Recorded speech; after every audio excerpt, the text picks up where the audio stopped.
Boys and girls, come hear my greeting. I hope you don't plan on sleeping. Tonight, for while you are dreaming, evil awakes, unearthed and creeping. There's things that thump, things that bite, things that go bump in the night. What are these things? You sit and ponder? Brace yourselves. We call them monsters.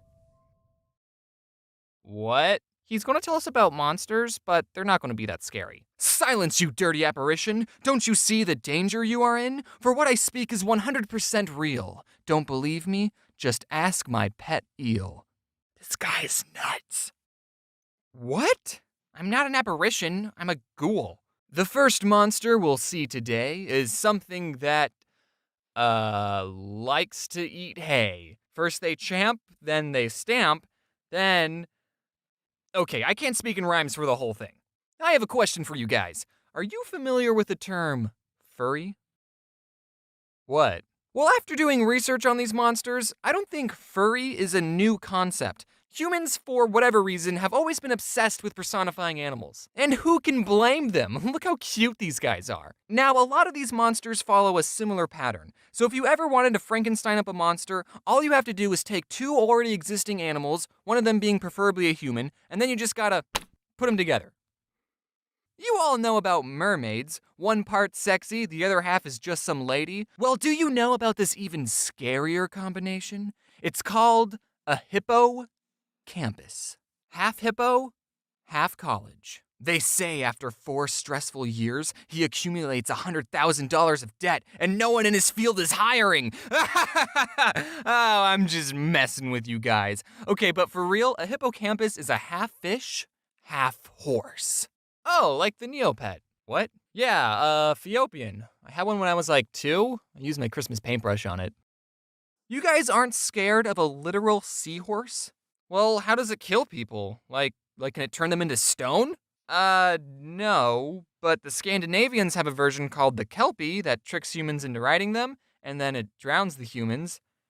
Probably should have started with that one. That's okay, I guess. All right, Edward, if a murderous horse doesn't put you on edge, then how about this? A monopod. Yeah, that's right, it looks just like a regular person, but it only has one leg. Whoa, are you calling amputees monsters? No, this amputee has one giant leg. And by the way, these guys date back all the way to 400 BC, way before the first amputee ever existed. Also, despite them only having one leg, they're supposedly very fast, so imagine this guy aggressively chasing you at midnight. Yeah, I'm sure you'd piss your pants too. What about this? A Blemmy. Again, looks like a regular person, but oh wait, where's its head? I don't see it anywhere. Ow, it's on its chest, like some kind of Pokemon. Come on, does this not terrify you? How would you give this guy a hug without suffocating him? My dad doesn't have a head. Also, he rides a horse, so this is all a pretty normal Tuesday for me. Alright, it's fine that you're not scared, because I've been saving the best monsters for last. Everyone, meet the Serpopard. It has the body of a lion, the head of a lion, but the neck of a snake. Ugh, it's so gross. Why would anything need that long of a neck? So it can talk to giraffes? Imagine if it could retract its neck, and then you just think it's a normal old lion and say, hey, that's pretty scary, but at least it's 20 feet away from me, and then its head would just extend out of its body and then bite your head off. Speaking of snake-based creatures, what is the second most mischievous animal? Answer, the snake. Snakes represent Slytherin from Harry Potter, and those guys are always up to something, and snakes were responsible for the fall of man. But do you know what the number 1 most mischievous animal is? Answer, the fox. He's been in a ton of fables. He's a master hustler. So the fox and the snake are 2 of the most mischievous animals. But what if they had a baby together? Well, take a look at this monster from Chile called the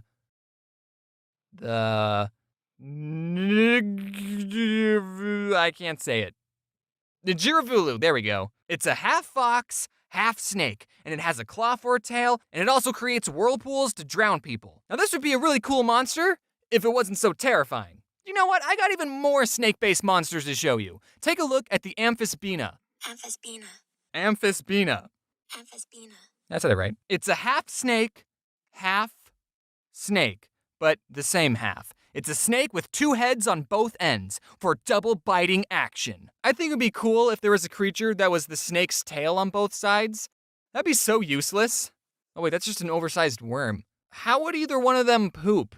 Great question. I honestly don't know how a real snake poops. And the last snake-based monster I'm going to show you is called the Chelolita Longiculus. That's its Latin name. Its real name is the snake-neck turtle. It's a lot like the serpapard with its long neck, but instead a turtle. But I doubt you'll have to worry about these things. There's no way these abominations can be real. No, those are real. Huh? They're indigenous to Australia. I saw one at the zoo with my dad. There's no way these things can be real. No, they're definitely real. But do you know what isn't real? All of us. None of us are real, James. Why do you think we all have the same voice? You're talking to yourself again. It's been 3 weeks since the accident. You need to snap out of it. What are you guys talking about? You're totally real. So, did I scare you? Huh? You guys scared? Hey, you! Knock it off in there. Thank you all for watching. Don't forget to keep on rocking. That's all I got. Those are all the rhymes I got. But seriously, guys, thank you all for watching. I hope you all have a spooky and safe Halloween. Were there any scary monsters that I missed? Tell me about it in the comment box down below. If you haven't yet, be sure to check out my Kickstarter for Can't Catch Harry. It's ending in this many days. I don't know when this video is going to come out, so act fast. Huge thanks to all the people who worked on this video. I wouldn't have been able to get it out before Halloween if it wasn't for them. Thanks again for watching. May your Halloween candy be sweet and heartfelt, and no matter what you do, wear your seatbelt. Dab. I wanted to make this video about 6 months ago, but then I thought, no, I'll save it for Halloween because of theming or whatever. I don't know. Shut up, I don't have to explain myself. I'm excited to tell you this story. Wow!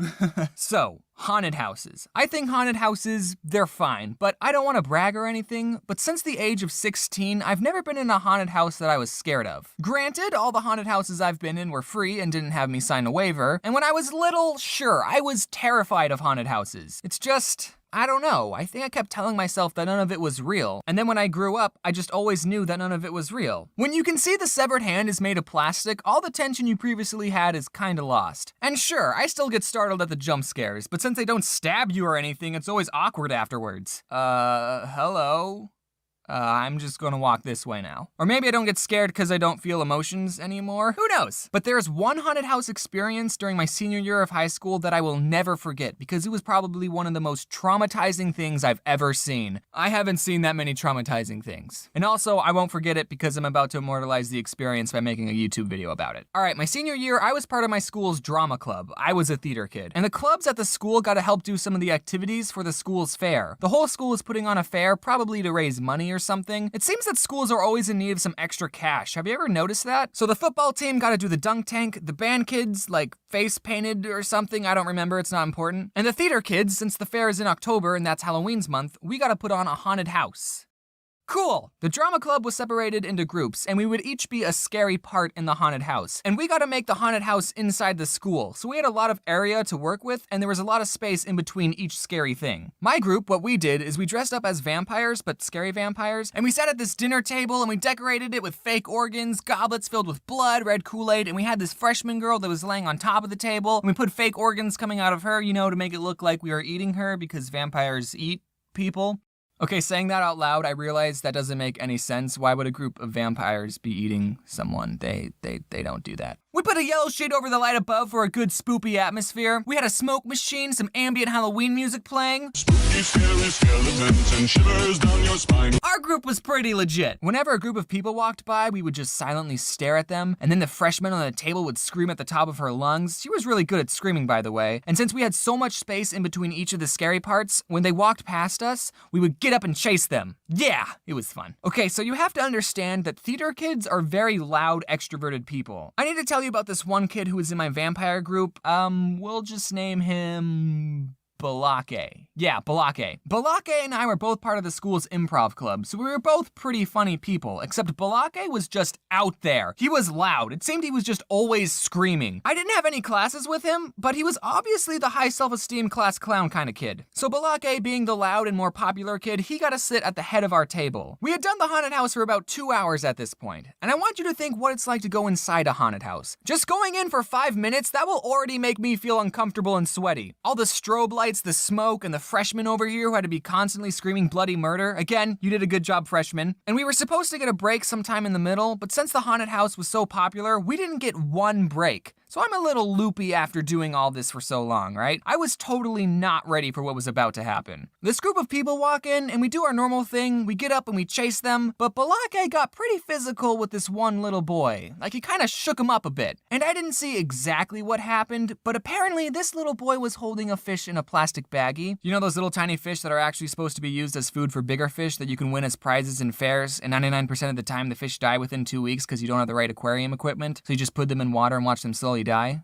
You know those fish? I didn't think people were allowed to bring their new pet fish into the haunted house, but I guess he smuggled it in or something. I didn't see the kid drop the fish. Maybe Balake slapped it out of his hands. That could have happened. I just heard a scream and I saw a fish flopping around in a puddle on the floor. Fish look like they're in so much pain when they're out of water. I don't flail around uncontrollably when I go swimming, like calm down, fish. I'm silently panicking because the fish looks like he's going to die in 3 seconds if we don't do something. I start thinking of places we can put the fish. The toilet. But Balake, without saying anything, just immediately bent down, cupped the tiny fish in his hands. He ran back to the table, he put the fish in an empty goblet, and then he poured red Kool-Aid into the cup. Nah, I'm just kidding. He got a water bottle from under the table because they gave us water bottles, and the fish was fine, ladies and gentlemen. It all happened so fast, and thanks to Balake's quick thinking, he saved this little kid's fish. The kid was still a couple of feet down the hall. Balake took the goblet in his hands, he walked it over to the kid, he reached out his hand to give the kid his fish.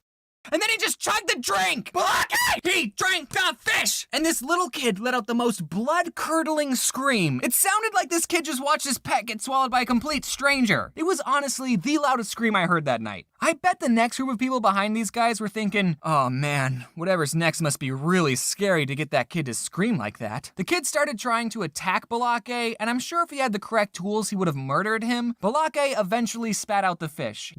He didn't swallow it, thankfully. He just kept it swimming in his mouth. But I mean, that's what you gotta do when you're working in a haunted house. You have to scare people any way you can. I was just a bystander and I still wake up in a cold sweat thinking about it. Turns out this kid was actually Balake's little brother, so at least he didn't do this to a complete stranger. Man, you really gotta appreciate what lengths older brothers go through to torment the little brother. Balake's little brother, you might be watching, but I was there, dude. I know what pain you go through. I have an older brother too. I know what it's like to be Luigi. I mean, he never swallowed any of my pets. He would just steal my food. He also never let me win in Super Smash Bros. Anytime I was about to win, he would turn off the Nintendo. But I mean, I'm fine. Look how I turned out. I shouldn't be so hard on my older brother. After all, he supposedly watches my videos. No one send him a link to this video. I want to see if he actually watches these. Hey bro, you probably forgot all the times you turn off the Nintendo 64, but I'll never forget the first time I beat you in Super Smash Bros. Fair and square without a handicap. We were on Link's stage, your favorite character, and ironically, I was Luigi. So changing subjects, someone asked if I say wear your seatbelt because someone I knew died in a car crash or something. Nope, no one I've ever known has ever died in a car crash. I know of some people who've been in car crashes, but they all lived because they wore their seatbelt.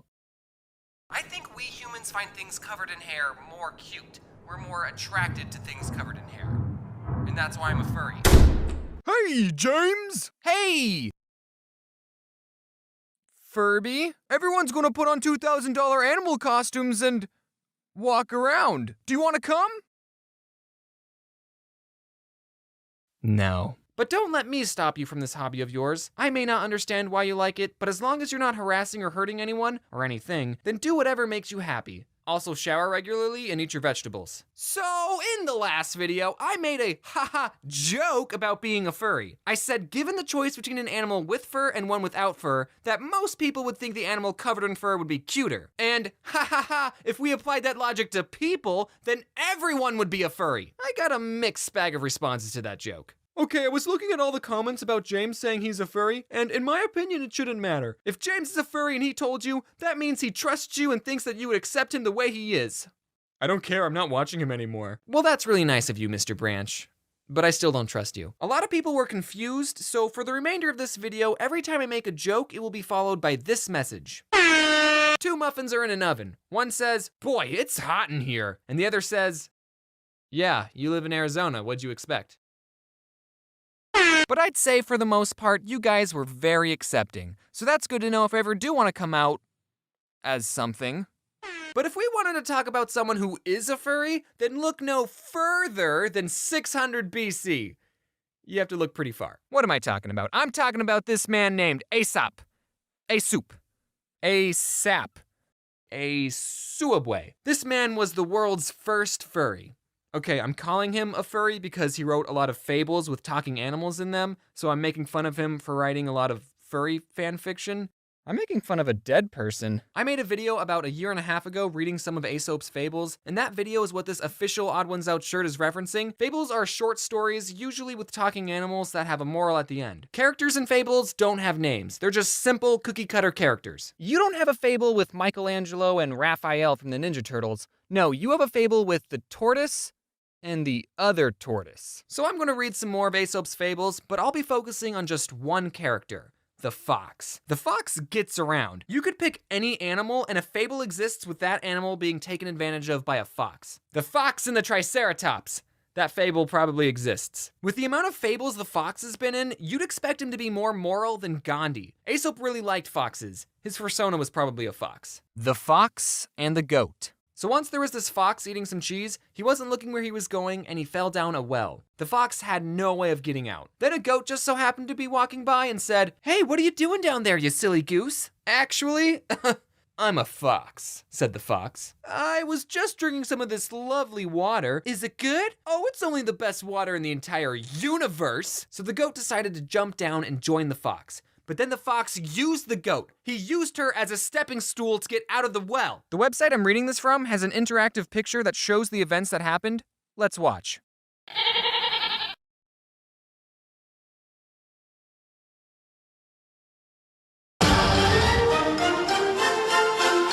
So then the goat says, "Whoa, buckaroo, aren't you gonna help me out?" No. "Instead, I'm gonna teach you a moral. If you had as much sense as you have beard, you would have been more cautious about finding a way to get out again before you jumped in. Look before you leap, you stupid idiot." Okay, goodbye. "But fox, you fell into the well too. You were the one not looking. The goat looked, you just lied to her. And you got away with it. So the real moral of the story is, you can abuse the people in your life with no consequences, as long as they end up dead in a well." The fox and the crab. This fable is pretty short. Once there was a crab who was tired of living next to sand, so he decided to move to a meadow. And then a fox ate him.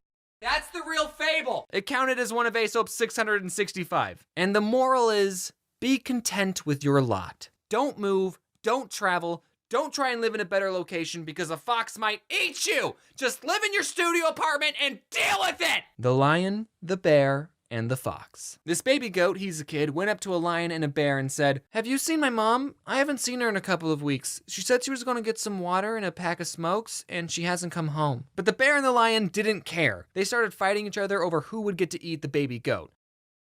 And then a fox jumped out of the bushes, killed the kid, and ran off with it. I wonder how much Aesop got paid for these. Again, the website has a very nifty interactive picture that shows you exactly what occurred.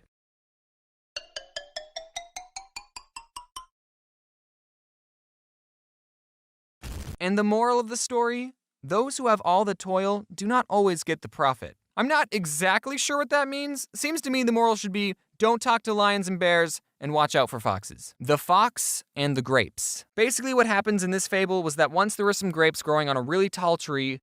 Do grapes grow on really tall trees? Maybe they did in 600 BC. And the fox really wanted some of the grapes. Do foxes like grapes?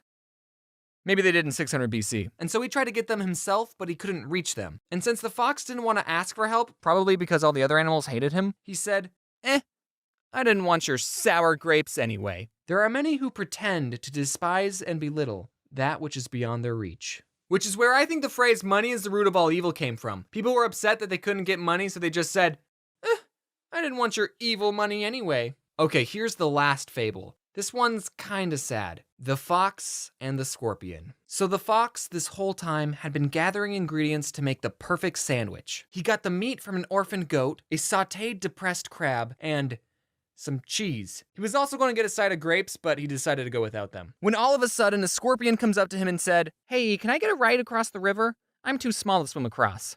"Ha! Nice try, Slick. If I gave you a ride, you'd just sting me."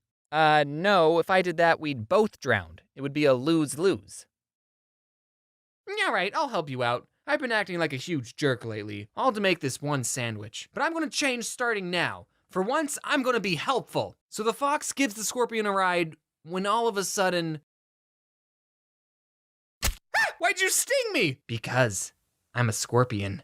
It's in my nature." "Yeah, but you're a talking scorpion. I thought you'd have enough cognitive sense to know not to do that. You even said yourself that if you stung me, we'd both die." "Actually, I can hold my breath for 6 days. "What?" "Yeah, watch."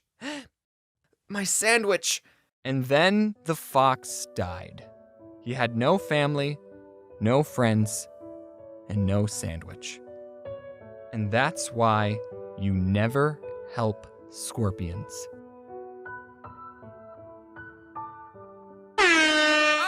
I just lied to you guys! I pranked you! This fable wasn't the fox and the scorpion, it's actually the frog and the scorpion. The fox never got stung. He knows better than to help out another creature. Fox is too busy looking out for number 1, baby! The frog's dead though, and if it makes you happy, the scorpion died too. And the fox got to enjoy his sandwich.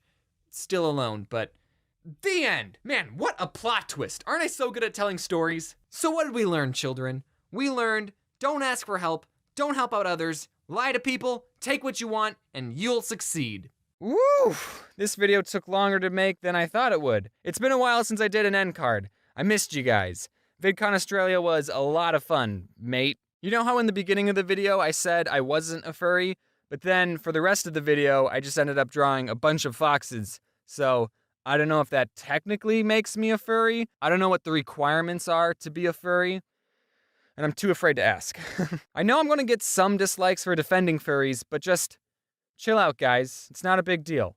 We're all gonna die one day anyway. And this is sort of relevant. I think people who make fun of cringy kids are more cringy than the kids they're making fun of. Adults are fair game. I'm looking at you, Daddy Derek. Now it's that time of the end card where I thank Rushlight Invader for helping me color some of the pictures. Without him, this video and this world would be a lot less colorful. Oh, hey, I'm recording this part later, but I also need to thank my furry friend Vopsy, who drew the anime fox drowning part. And now, just as the fox would say, ring-a-ding-ding, da-ding-da-ding-ding, which means wear your seatbelt. That was a bad joke, I'm sorry. I'm sort of stealing this idea from Jaden Animations. Wait, no, that's not right. I'm not stealing it. I'm plagiarizing it. Jaden did a video talking about random thoughts she had, and you should all go watch it. And I thought, hey, I think randomly sometimes. So Jaden, is it all right if I make a video about my random thoughts? I hope you say yes, because I just did. What is happiness? Well, it's a chemical in your brain. And how do you get that chemical? Well, it's just a little something I like to call drugs. I think humans make fun of hairless animals way too much. We think that all hairless animals are ugly. Just go to Google Images and type in hairless animal, and you'll probably think the animals you see there are ugly as well. But we all seem to forget that we're hairless animals too. If anything, other animals should think that we're ugly. So I look at this phenomenon and I have a theory. I think we humans find things covered in hair more cute. We're more attracted to things covered in hair. And that's why I'm a furry. My dad never taught me how to shave, and one time I cut myself shaving right above my lip, and for the rest of the day, all I could smell was blood. I don't know why I mentioned the dad part. You know how websites will ask you to type in a bunch of misshapen letters to make sure you're not a robot? That's called a CAPTCHA. And some of those CAPTCHAs are impossible. Sometimes I look at a CAPTCHA and think, am I a robot? I just wanted to send some email. I didn't want to question my identity. I wasn't ready for an existential crisis, Club Penguin. Sorry, that joke is dead. Just like Club Penguin. So here's the random thought. What if we lived in a robot society and robots had to prove that they weren't human to make a Facebook account? I think their CAPTCHA would be an optical illusion. Like to sign into a website, it'll show 2 lines and say, Prove you're not a human. Which line is bigger? Optical illusions are like captchas for people. Every time you paint a room, it gets a little bit smaller. And if it takes you 1 can of paint to paint an entire room, then the room gets smaller by 1 can of paint. You brought a can of paint inside the room and you never took it out. Every time you smell something, molecules from that thing get sucked up into your nose, and that's how you're able to smell it. So that means every time you smell something, it gets a tiny bit lighter. Do archaeologists have lingo and jokes that only other archaeologists will understand? Like, there's a whole other world of jokes that I won't get to experience because I'm not an archaeologist. Like, one day, 2 archaeologists could be digging a hole and one says, "I'm not finding anything." And then the other guy says, "Well, you know what they say in the archaeology business." And I don't know what they say because I'm not an archaeologist. How about we look up jokes for archaeologists? Why did Robin Hood pull out of the archery contest? He found it an harrowing experience. Okay, get that one? It just wasn't that funny. Nor was it about archaeology. Or maybe it was, and I just don't get it. We'll never know. Where did Caesar keep his armies? Up his sleeveys. Okay, I had to get this one explained to me, but armies is supposed to be your arm, like your body arm, and your armies go up your sleeveys. Get it? Except Julius Caesar wore a toga, so he didn't even have sleeves. And you could just say this about anyone who had an army. Where did Hitler keep his armies? Up his sleeveys, ah ha ha ha! When you ask someone what time it is, sometimes they'll say, it's 1:45 blank. And first off, I really hate that way of telling time, because now I have to use math just to know what time it is. Someone will say, it's 7:45. Okay, so 7:45, well, 1/4 is 25, so 8 minus 25, it's like -13. Wait, no, we're using time numbers, so 1/4 of 60, that's like 10 minutes, so 8 minus 60 over 4, you carry the 2, and oh, it's 8 o'clock now. We usually only say it's 1:45 when referring to whole numbers, but I wish people would use other times, like, hey, what time is it? Oh, it's 8:37. Did you know that mosquitoes prefer type O blood more than any other blood type? Does that mean our blood tastes different? How can mosquitoes sense what blood type we are? Do mosquitoes think we come in different flavors? What if there was a restaurant for mosquitoes and the menus just had our blood types? Are there mosquito snobs? Like one mosquito would say, "Oh, I see you're drinking O negative." Of course you'd like that blood. Everyone likes that blood. I got that whole idea from a conversation I had with Jaden, and I said I was going to use it in my random thoughts video, so I'm just stealing everything from Jaden. You know what I think would be a funny contradiction? A fedora with a Tumblr logo on it. Whenever you leave for a trip, people will say, drive safe, which is fine. I always appreciate safe driving tips, but when you go flying in an airplane, sometimes people will say, have a safe flight, but I literally have no control if the plane flies safely or not. Why are you telling me to fly safe? I should be the one telling the pilot that. Hey, I just wanted to say that a lot of my friends are counting on you, so you better not screw this up. I appreciate the sentiment, but how do I fly unsafe? Maybe go on my phone before we take off, not watch the safety video?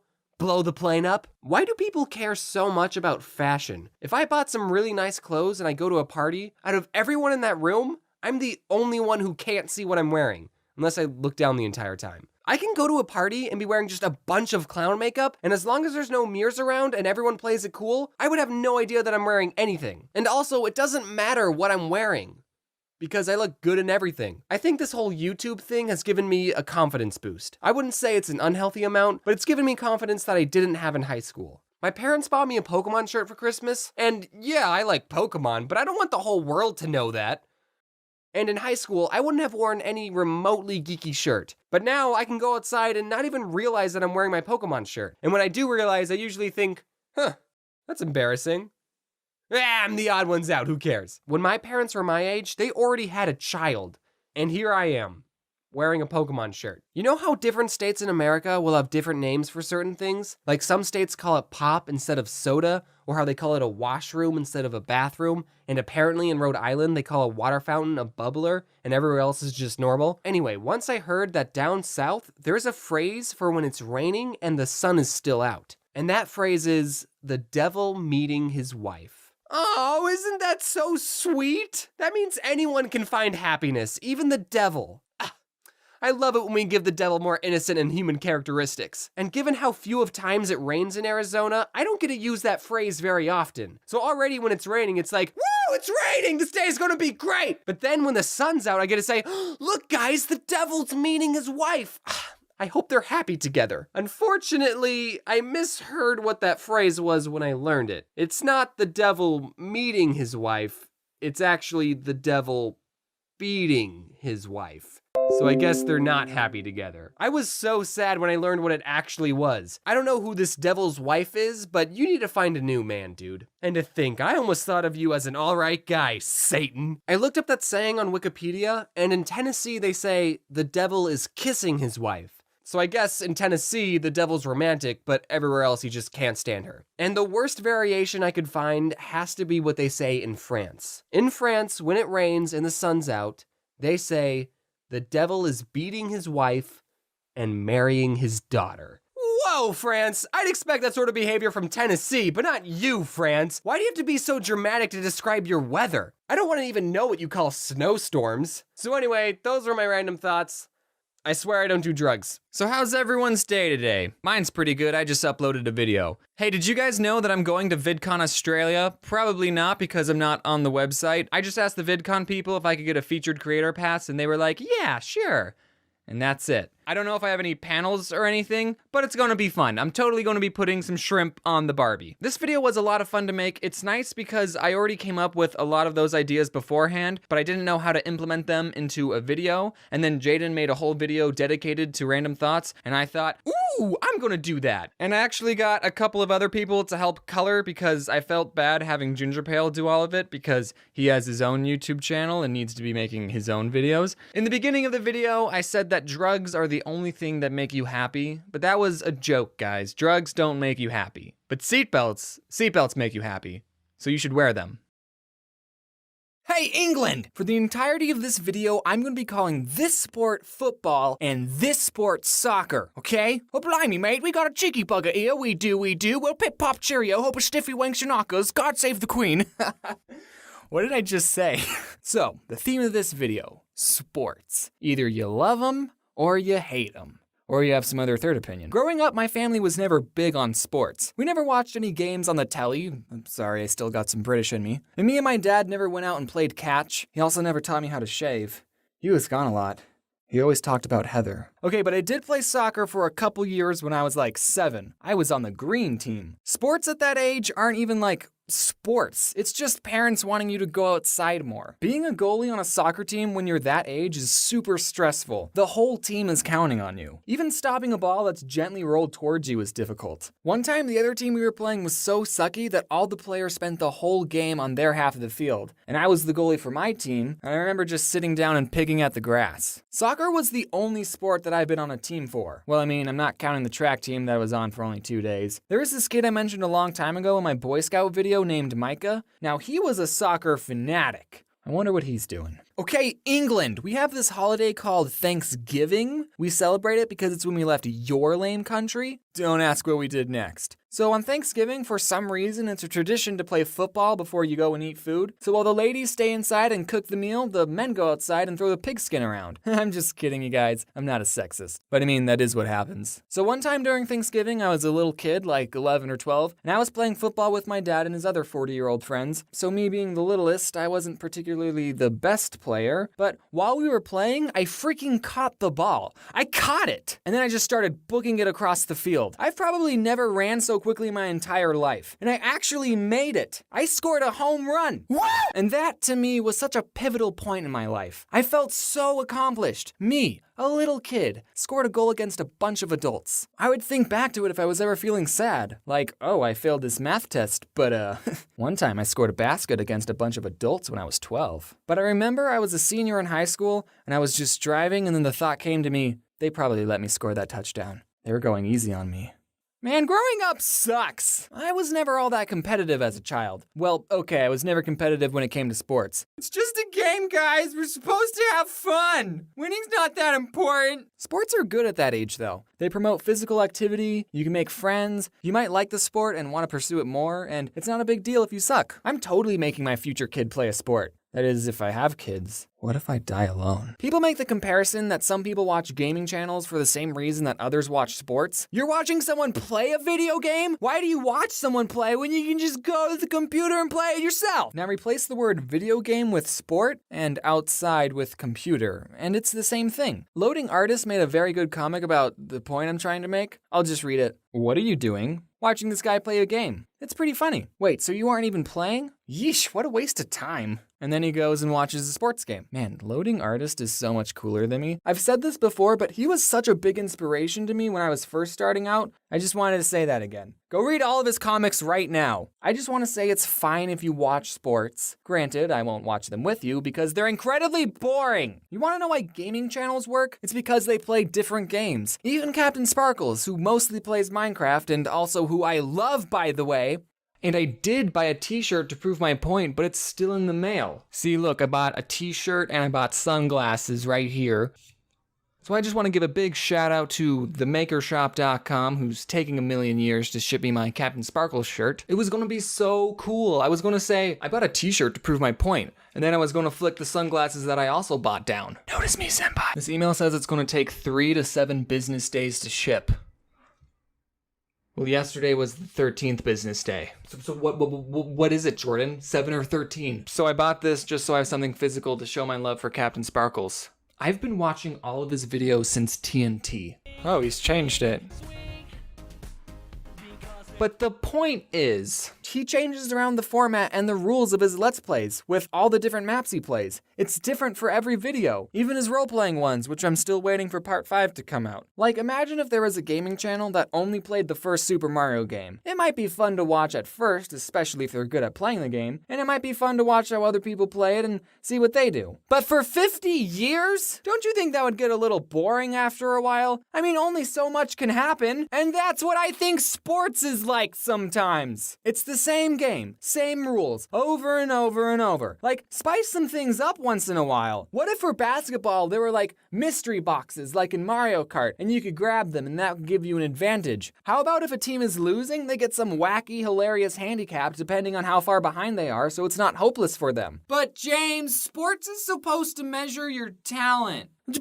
Whatever. It gets boring to watch. I can understand if the teams are neck and neck and it comes down to one final play like what it does in every sports movie. That's why they have to use that plot device in all the sports movies to make it interesting. But a lot of times, sports aren't like that. Like if one team is leading by 50 points, why even bother watching the last 5 minutes of the game? I would rather watch any Air Bud movie than a sports game because stuff actually happens in those movies. And they're different each time. And there's a dog wearing shoes in it. I just want to say for the record, if my kid grew up to be a professional athlete, then I'll watch sports. But only the games that they play in, and only the games that are interesting. Ugh, why is it socially acceptable to know everything about sports and dress up, but it isn't acceptable to dress up in fursuits and go to cons? You see, I don't think it's acceptable to do either of those things. You're both weird. But don't let me stop you. You do you. Follow your dreams. Okay, let's talk about some stories. In grade school, I was put in the honor classes for my academic achievement, which did not help me whatsoever. It probably hurt me when I went to college. But that's not what we're talking about. Anyway, so during recess, the whole class would play kickball. Kickball is a fun sport. Anyone can play it, but it takes a pro to be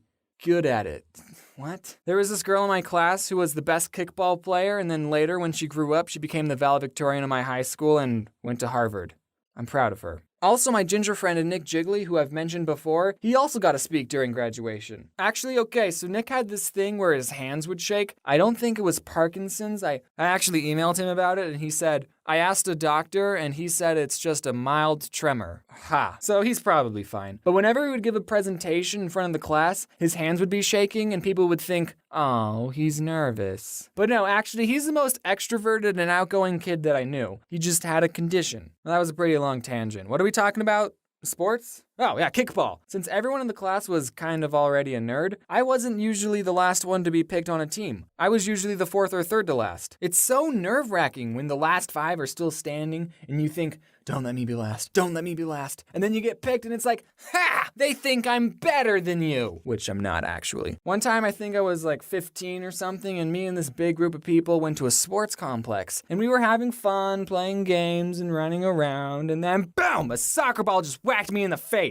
I got a bloody nose and I couldn't stand up without toppling over for a few seconds. And then I went to a bathroom, freshened up. What sucked was that it was a girl that hit me and people made jokes like, oh, you got hit by a girl. It still hurt, okay? So I sat out for a couple of minutes, I waited until I stopped seeing flashing colors. Then, like the man that I am, I went back and played some more. And not 5 minutes go by when it happened again! Different person this time, but after the second time, I was completely out. I mean, I wasn't unconscious, but I couldn't get up. I remember my brother had to carry me out on his shoulder. So I didn't play any more soccer after that. I didn't play for a long time, actually. I don't think I even played soccer after that whole experience. So, thanks for watching. That was the video. I didn't even talk about how sports athletes are overpaid, but that's not really my here nor there to say that. Some people think that I'm probably overpaid. I would have had to do research to talk about the overpaid athletes. Teachers, they don't get paid. They get paid nothing. But I mean, it's kind of like supply and demand. I'm just talking out of my butt right now. Not everyone can throw a football. What else? So yeah, thanks for watching. Remember to smash that video, smash that subscribe button, smash that comment bar, and smash your girlfriend. I'm sorry. Hey kids, do you want some candy? Yeah!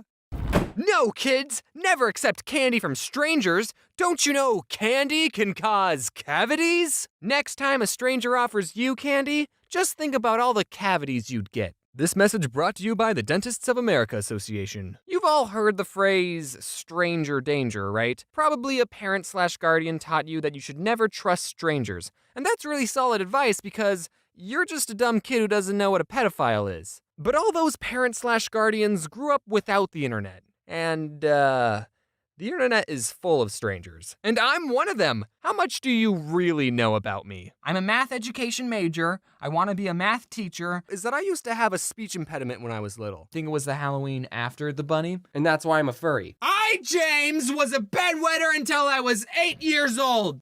Okay, granted, you do know quite a few personal details. The internet changes how we talk to people, meaning it's a lot easier to talk to strangers on the internet than in real life, because on the internet you can find strangers who have the same interests, hobbies, and fetishes as you do. But I find it so hard to talk to new people. I would never have enough confidence to be a door-to-door salesman. There are some jobs where you have to deal with annoying customers, but being a door-to-door salesman, you're the annoying one. I guess I just hate bothering people. I'd be a terrible salesman.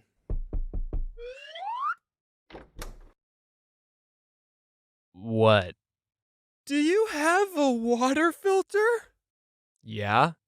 But I was just thinking that I could use another one. Oh, then you probably don't need this. I'm sorry for wasting your time. One time I actually did have to be a door-to-door salesman for a Boy Scout activity, but I wasn't even selling anything. I was just telling people about a canned food drive the Scouts were doing. As a troop, it was our job to go door to door and ask people if there was any non-perishable food that they were willing to donate. Being a nervous little kid probably benefited me, because most people were super nice, and a lot of people donated stuff. And even the people who didn't donate were like, "Oh, sorry, I don't have anything on me."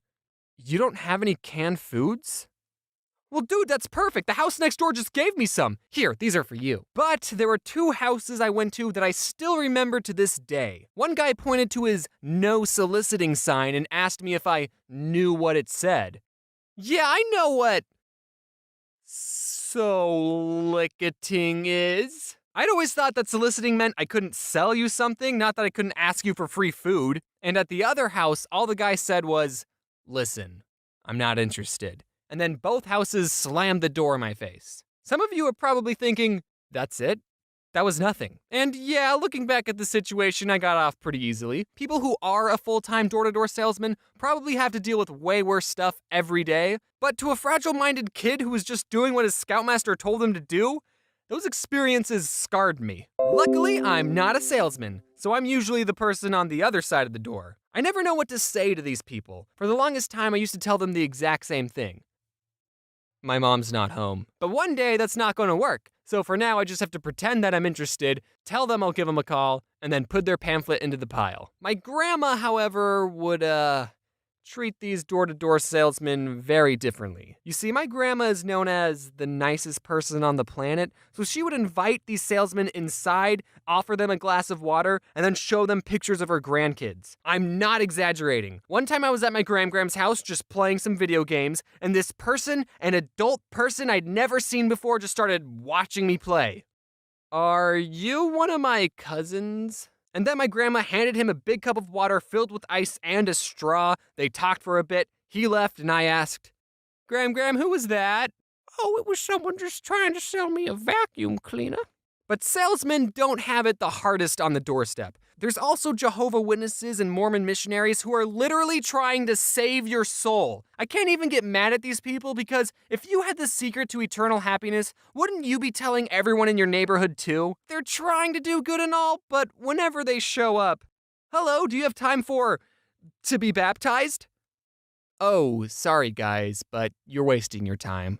You see, I'm an YouTuber, so I'm not going to heaven. Here's a story that's a prime example of me failing at talking to people. I had just finished grocery shopping at Walmart, and this isn't important to the story, but Adam from Something Else YT was there. Hello.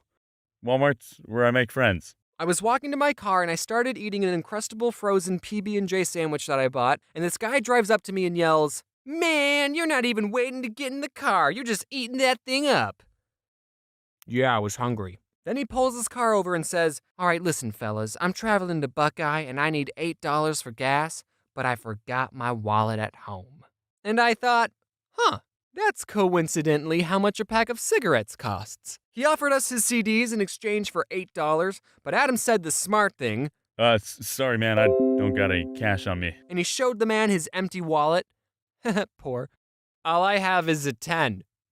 You stupid I don't know why I said that. I think I was actually going to pay this man $8 if I had exact change. But here's the thing.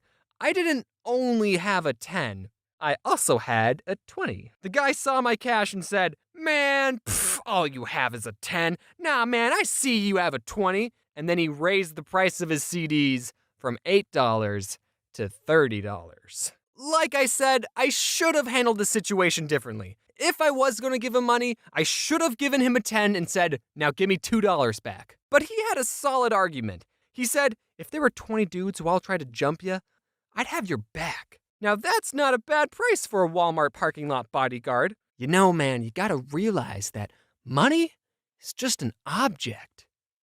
Okay, then why do you want it? He asked us, Do you boys like rap music? He does. Hey, I do. I listen to like Eminem, Kendrick Lamar, and Chance the Rap. Oh no. And then the man pulled out his CDs, but he didn't have a CD player in his car, so he asked me if I could use my CD player, and I said sure, but my CD player already had my mixtape in that I never bothered to take out, so when I turned on my CD player... I got something in my throat. By the way, if you want to listen to my whole mixtape, link in the description. Adam and I started listening to his CDs, and the man started doing this. Yeah, that's the good stuff. So what'll it be, little man? You gonna give me the money or not, huh? Do I need to get my gang of 19 other dudes out, huh? So, now $30? No, I just gave my last 30 away. I can make a video about this.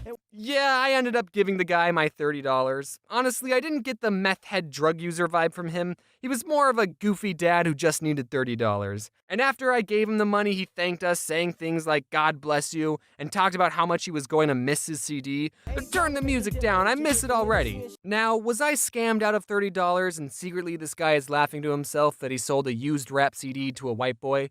Yeah, that definitely could be a possibility, but I hope whoever this guy is, that he pays the good deed forward. And I hope you made it to wherever you need to be. In conclusion, never carry cash on you, kids. And that was that, ladies and gentlemen. That was the whole story. It was a pretty good story. I mean, 5 out of 7, but, James sucks at talking to people. Thanks to everyone who helped color this video. It was really awesome of you, really nice of you to do that. That's just that's the end of the script. James didn't really leave me much to say for his end card, so I'm gonna say whatever I want. Where's the Jake Paul book? Chapter 1. So, where do we begin? When I was in high school, I used to dread opening books. And that's as much as we're gonna read. Yeah, I'm not too good at this end card thing. So, how was your day? It's cool. You know what else is cool? I don't mean to brag, but I do got a YouTube channel myself. Don't forget to like, comment, subscribe. Comment down below your favorite part of the video. Like that smash button. And as always, wear your stay hydrated. I almost lost a $1,000 scholarship because of plagiarism. Let's talk about that.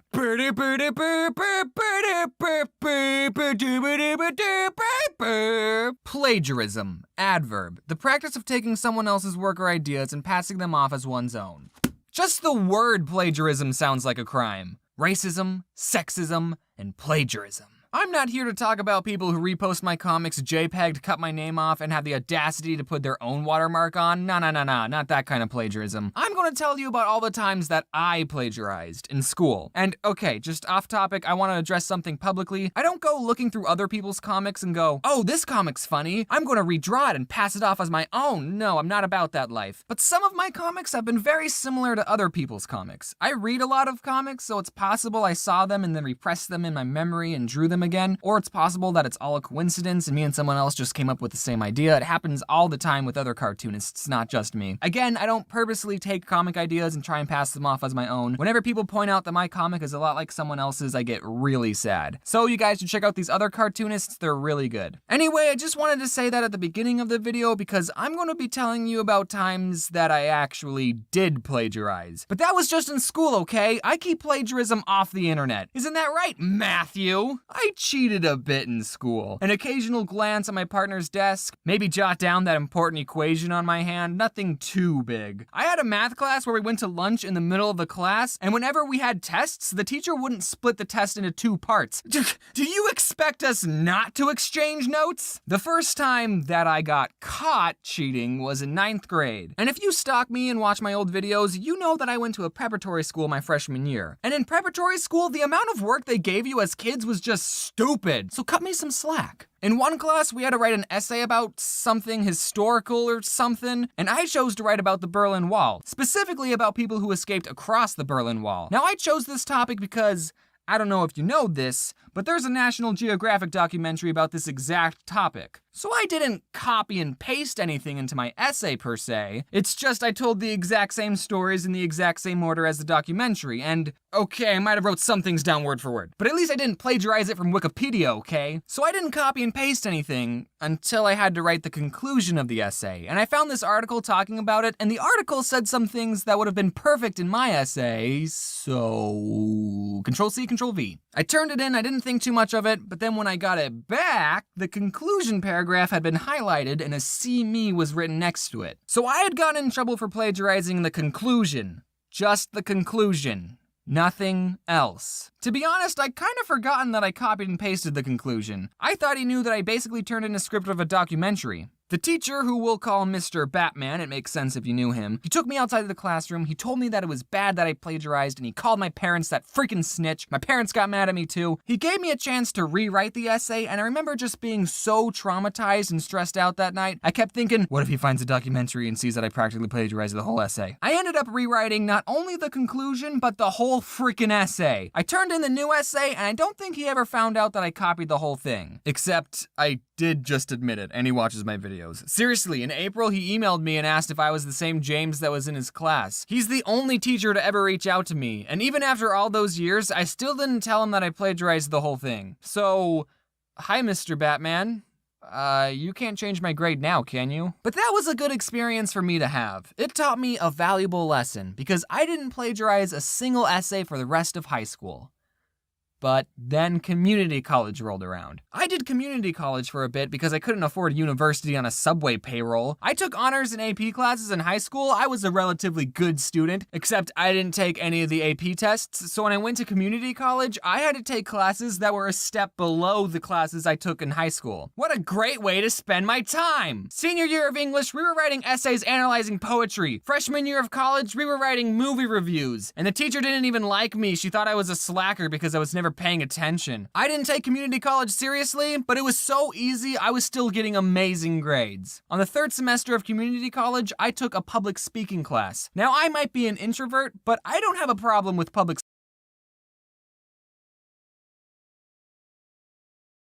speaking. That's part of my job now. I took the class because it would be an easy A and I needed a communications credit for my major. I wanted to be a math teacher, and you may not have noticed, but they publicly speak all the time. So I take the class, I'm like the best person in the class, right? And for the final, we had to give a persuasive speech in front of everyone. Oh, and by the way, I didn't learn like any tricks to help with public speaking. The whole class was literally just us giving speeches to each other over and over. So 3 semesters of doing easy classes and wasting my time, my apathy meters were just off the charts. I didn't want to work too hard, so I chose to do my speech on why we should get rid of the penny. And I don't know if you know this, but there's this YouTube video made by CGP Grey that makes great arguments on why we Americans should get rid of the penny. Again,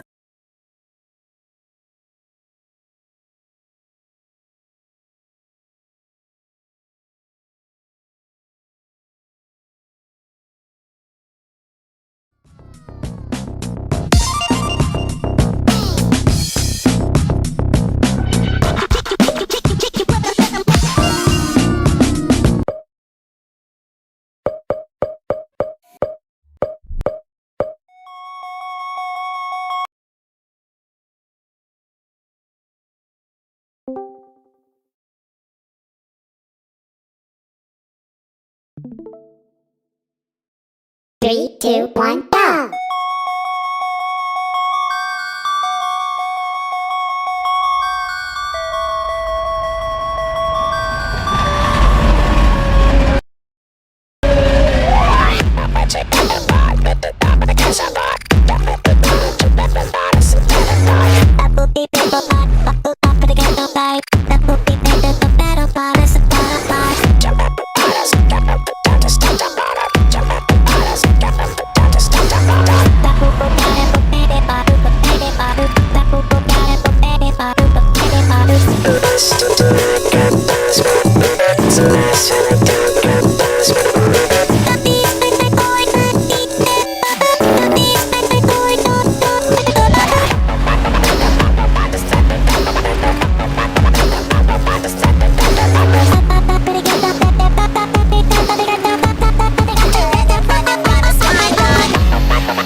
I didn't copy and paste anything per